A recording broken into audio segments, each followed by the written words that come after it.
Hello बच्चों, मैं ये आपकी नई हिंदी की न्यू टीचर कविता शर्मा। मैं आपके लिए आज एक हिंदी से संबंधित कुछ जानकारियां लेके आई हूँ और आपका स्वागत है मेरे चैनल एडुपार शिक्षा की पाठशाला। और हमारा जो चैनल है उसकी एक खासियत है कि उसमें बच्चों को ये दिखाया जाएगा कि बच्चे अच्छे से अच्छे शिक्षा प्राप्त कर सके। मेरा टॉपिक है, आज मैं हिंदी में कुछ ऐसे टॉपिक लेके आई हूँ छोटे छोटे, जिसे मैं आपको बता सकूं कि हिंदी होती क्या है। तो आप देखेंगे, सबसे पहले आज मेरा टॉपिक है व्याकरण। तो सबसे पहले मैं आज आपको व्याकरण के बारे में बताऊंगी। तो व्याकरण होता क्या है। आप देखिए, हिंदी सभी को जरूरी है और हिंदी सभी पढ़ते हैं, लेकिन हिंदी को समझने के लिए हमें सबसे पहले जो आवश्यकता होती है वो होती है हमें व्याकरण की। व्याकरण की आवश्यकता होती है। तो मैं ये जो चीजें हैं ये लेके 6 क्लास से और 12 क्लास के बच्चों तक के लिए मैं ये टॉपिक समझाऊंगी, और छोटे छोटे टॉपिक समझाने के बाद मैं ये सारे चीज आपके लिए क्लियर कर दूंगी। तो अगर आपको कोई भी क्वेश्चन करना है या कोई भी जानकारी मेरे से लेनी है तो आप कमेंट बॉक्स में लिखकर मुझे भेज सकते हैं। तो अब देखिए, सबसे पहले आपका एक क्वेश्चन आता है या कि व्याकरण होता क्या है। तो सबसे पहले आप देखेंगे कि व्याकरण होता क्या है। तो बेटा आप समझिए और ध्यान से सुनिए कि व्याकरण होता क्या है। क्वेश्चन बनता है कि व्याकरण कहते किसे हैं। एक क्वेश्चन हुआ कि व्याकरण कहते किसे हैं। तो अब हम देखेंगे, हमारी जो भाषा है, जो हमारी भाषा है, भाषा को शुद्ध बोलना, शुद्ध लिखना और शुद्ध पढ़ना, ये सारी चीजें करने के लिए हमें किस चीज का ज्ञान होना चाहिए? व्याकरण का। हमें सारी चीजों के लिए व्याकरण का ज्ञान होना चाहिए। अगर हमें व्याकरण का ज्ञान होगा तो हम जो छोटी छोटी हिंदी को कैसे बोलते हैं, कैसे लिखते हैं और कैसे पढ़ते हैं, ये सारी जानकारी हमें, सारा ज्ञान हमें व्याकरण से मिल जाता है। अच्छा, उसके बाद व्याकरण आप ध्यान रखेंगे कि व्याकरण कहते किसे हैं कि हमें बोलना, लिखना और पढ़ना, जिसकी हमें जानकारी मिलेगी वो सारी चीजें हमें व्याकरण से मिलेगी। अब देखियो बेटा, इधर देखेंगे बेटा, सबसे पहले अब इसके बाद आता है व्याकरण। व्याकरण के कितने भेद होते हैं। अगर आपको एक क्वेश्चन आता है कि व्याकरण, पहले एक क्वेश्चन क्लियर हो गया कि व्याकरण होता क्या है, ये मैंने आपको बताया। फिर दूसरा होता है कि व्याकरण के कितने भेद हैं। अब देखिए, व्याकरण को 3 भागों में बांटा गया है। व्याकरण के कितने भाग है बेटा? 3। अब यहाँ फिर एक क्वेश्चन बन जाता है कि व्याकरण के कितने भाग होते हैं या काइंड्स ऑफ, व्याकरण को कितने प्रकार होते हैं या कितने भेद होते हैं। तो हमारे व्याकरण के 3 भेद होते हैं बेटा। इधर देखिए बेटा, ये सारे देखिए, वर्ण विचार, शब्द विचार और वाक्य विचार, 3 प्रकार के भेद होते हैं। अब क्लियर हो गया। एक क्वेश्चन बना हमारा कि व्याकरण के कितने भेद होते हैं। तो हमारे कितने भेद हो गए? 3, 1 2 3। पहला वर्ण विचार, दूसरा शब्द विचार और तीसरा वाक्य विचार। अब देखिए बेटा, अब हमारा सबसे पहले आता है वर्ण विचार। वर्ण विचार होता क्या है? देखिए, जो हमारे मुख से बेटा, जो हमारे मुख से ध्वनि निकलती है, हमारे मुख से जो ध्वनि निकलती है उसे हम क्या कहते हैं? वर्ण कहते हैं। क्या कहते हैं बेटा? वर्ण कहते हैं। वर्ण समझ में आया बेटा? हमारे मुख से निकलने वाली ध्वनि को वर्ण कहते हैं। वर्ण क्या होता है? जैसे जब हमारे मुख से आवाज या हमारे मुख से हवा बाहर निकलती है तो आ, ई, वा और हा, तो ये होती है हमारे मुख से निकलने वाली ध्वनियां। अब देखिए बेटा, आपको ये क्लियर हो गया कि वर्ण होते क्या हैं।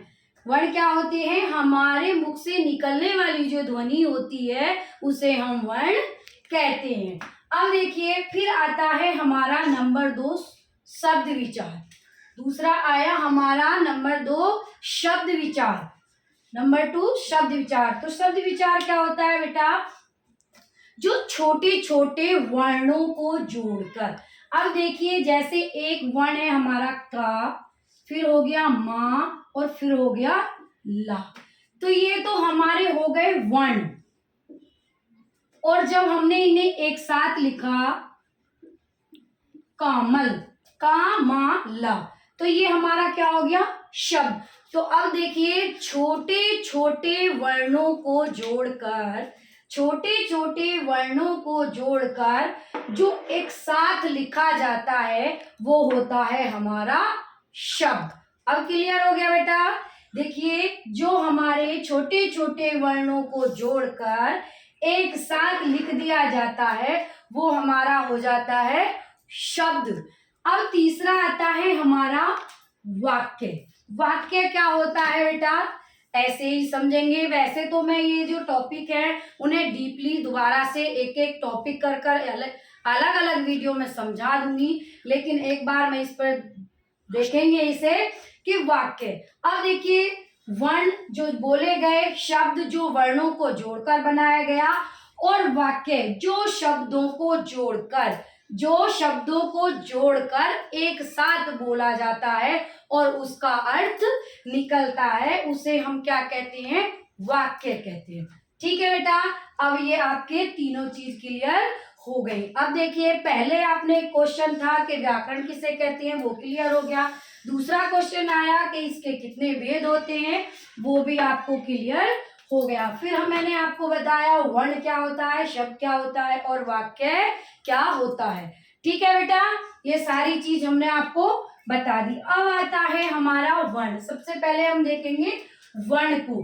वर्ण कितने प्रकार का? अब एक क्वेश्चन, अब देखिए बेटा, यहाँ फिर एक नया क्वेश्चन आपको बनता है। देखिए, ये इन क्वेश्चनों पे आप ज्यादा से ज्यादा ध्यान देंगे।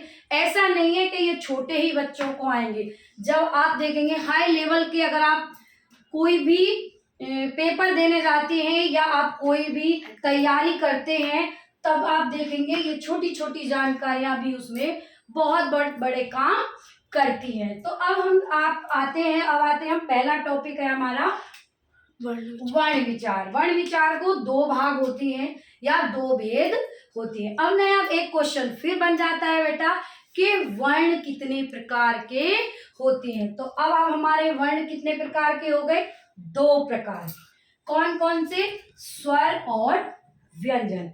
अब एक क्वेश्चन आया कि वर्ण कितने प्रकार के होते हैं, तो वर्ण हमारे हो गए दो प्रकार के, स्वर और व्यंजन। अब देखिए बेटा, स्वर कौन से होते हैं, स्वर के बारे में मैं बताऊंगी आपको। जब हम मुख से जो हवा, बिना हवा रुके या बिना रुकावट हुए कोई भी शब्द बाहर निकल जाता है, जैसे हमने मुख से कुछ बोला और हमारे अंदर कोई भी रुकावट नहीं आई और हवा बाहर निकल गई, तो हमारा सबसे पहले क्या हो जाता है? वो स्वर हो जाता है।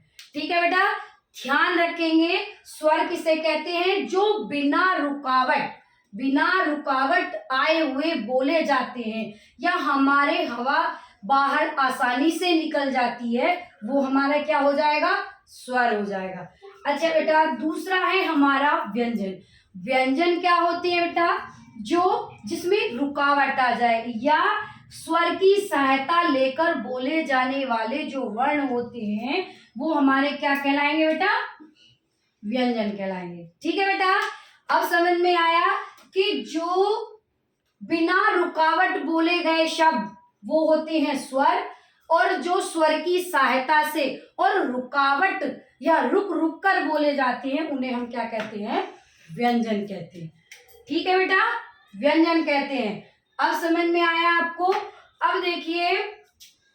अब देखिए बेटा, जो आपको धीरे धीरे कोई और भी जानकारी लेनी होगी तो मैं आपको यहाँ क्लियर कर दूंगी। आपको जो चीज समझ में नहीं आए या जो चीज समझना चाहते हैं, कोई भी टॉपिक मुझे कमेंट कर बोल सकते हैं, मैं आपको धीरे धीरे समझाने की कोशिश करूंगी। तो मैं आपको इसी हिंदी से संबंधित और भी अच्छे से अच्छी जानकारी लेकर आऊंगी और आपको समझाने की कोशिश करूंगी। अब देखिए, और जो ये टॉपिक है हमारा वर्ण विचार, मैं इसे डीपली और आगे की वीडियो बनाकर क्लियर कर दूंगी। तो थैंक यू बेटा। जो आपको समझ में नहीं आया या समझना चाहते हो तो मुझे प्लीज कमेंट बॉक्स में लिखकर भेज देना। ओके बेटा।